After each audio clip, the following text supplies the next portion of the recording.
All right, I'm trying to take every chance and opportunity to continue to do a video from the beginning to the end of a job site.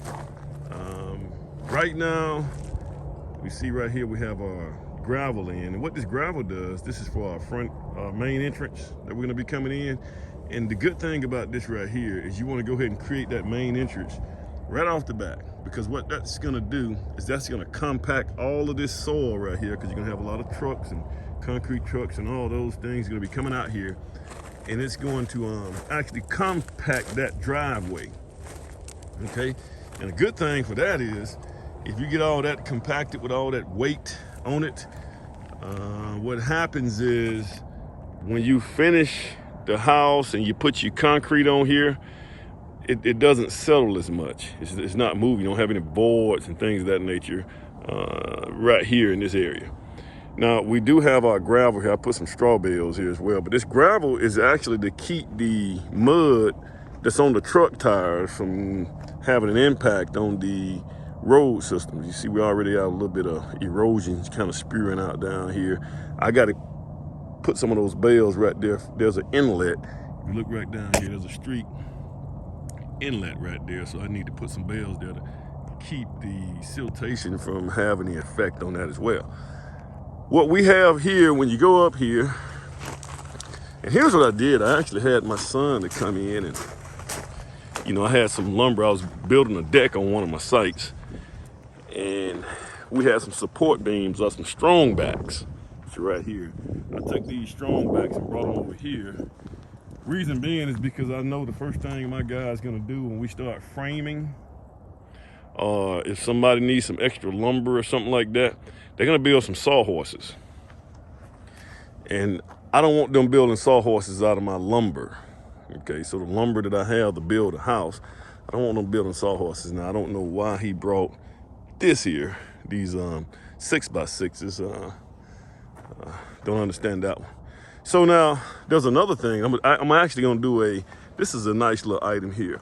I'm gonna do a full video on these right here and how to set these things up today. And I'm gonna put it out here for a lot of builders, because this is a good thing, guys. I typically don't tell the guys it's out here. I've actually camouflaged that thing, but I don't tell them it's out here. I can see everything, and I can swivel that head on that camera, and I can do everything remotely as long as I got internet connection. But the good thing about that is I can see what's going on. I can see a worker showed up on site. I don't have to worry about anybody lying to me. I can actually, to a degree, engage with my subcontractors via that camera that I have here. And so the good thing about it is it also, I have everything, it's uploaded to a cloud. So, and we store that memory. So if anybody come out here and steal, I can at least have an idea who did it and, kind of what they look like. It's probably as far as they're gonna go. But every time you crank up machinery, or you moving, or there's motion out here, that camera starts recording to the cloud, which is a good thing. So it's recording me right now. Now, what I did was I came here just to make sure that my excavator, just checking just to make sure everything's gonna line up, because what you gotta do is make sure that the next guys come on site, there are no issues. So what I'm doing is I'm checking, I'm looking at the dimensions of this house, making sure we can box this thing. So this house is about 63 feet wide, and it's about 64 feet deep, or 65 feet deep. So in certain areas now, remember right here, this is a patio right here. This area right here is a patio. So the house itself don't actually come all the way out here. It's actually about another 13 or 14 feet in. So we just want to make sure that we got solid soil, and we don't have field that we're gonna have to build, which it looks like we may have a little field. We had to go a little deeper on the footings at the back area back here. So what I'm doing is, and there's another thing that you have to do too. If you look right up here, guys, way up here, right there's a flag. Now, that's what a surveyor, he came out, sent a surveyor out here. He came out here and marked the corners of the house. So to make sure that we're meeting all our setback requirements, he came out here and marked it. We got one here, and we got one right here. So as long as we got 2 of them, we should be able to square this house out just on those 2 corners that's been set. So I should be able to set this whole house just with those 2 corner markers. That keeps me from having to call the surveyor back out here. Guys, surveyors are charging me about $600 to $700 to come out here and mark these corners. So we don't have to do it again. I don't have to call him back out here again until I get my foundation in. Now, once you get your foundation in, the city is going to require you to do what they call a foundation in place survey. And that's only after the walls are put in.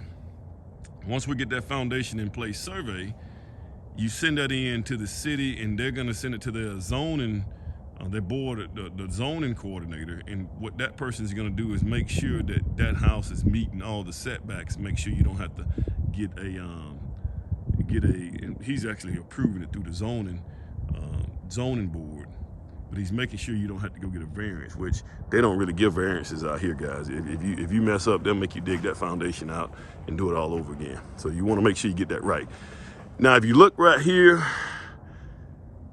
we're gonna have 10 feet basement walls. Now, if you see where my finger is, right at this point right here, it's about 10 feet. So from here to here, it's about 10 feet. So we got about 2 feet overage right here. The reason for that is I'm gonna, once I backfill these walls, I'm gonna take that dirt, of course, some of this dirt over here, because we got a driveway that's gonna go in this area. Or the turnaround for the driveway is gonna go in this area. But I'm gonna take that dirt that's higher, and I'm gonna take it, and if you see how this lot looks, this is a very tough lot, guys. So, but if you see how this lot looks, see how it slopes down like this right here? So what we'll do is we'll take that dirt and we'll make it to where we can slope it like this right here, and then get us sloped a little bit closer to the road. Very tough lot. So that's what we want to make sure. So now, when I went and measured, so I think we're good. I think we should be okay.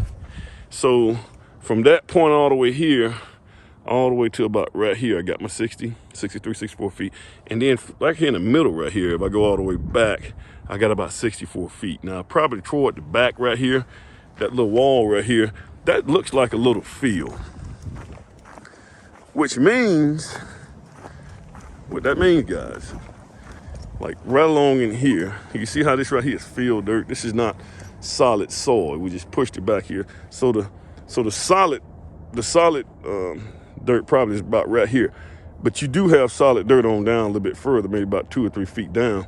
What that means is this little back wall right here, the footing for this little area, it's gonna have to be deeper, which means I'm gonna have to spend a little bit more concrete. Okay. And guys, this thing just drops off. So what we may need to do, that's gonna be up to the homeowner, is maybe create a little wall back here. Them walls are expensive, but that's something I don't do. I try to stay away from that, because that wall right here has to be engineered, but they got the geostone.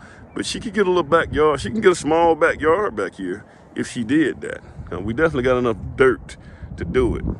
Now, when you look at these walls in the front here, all this right here will be 10 feet. And then we'll start 10 feet, 10 feet. And then we'll drop down a little bit right here. And then we'll go around. Of course, 10 feet all the way, and then we'll start leveling down. By the time we get about to right here in the back, we're gonna be full daylight. So we have full daylight basement, which means you don't have any concrete walls in the back part. You're not gonna have anything on the right side. Okay, that's kind of what we look like. And once again, homeowner wanted to keep these, these rocks. We could use those rocks, man. That'd be nice landscaping stone somewhere.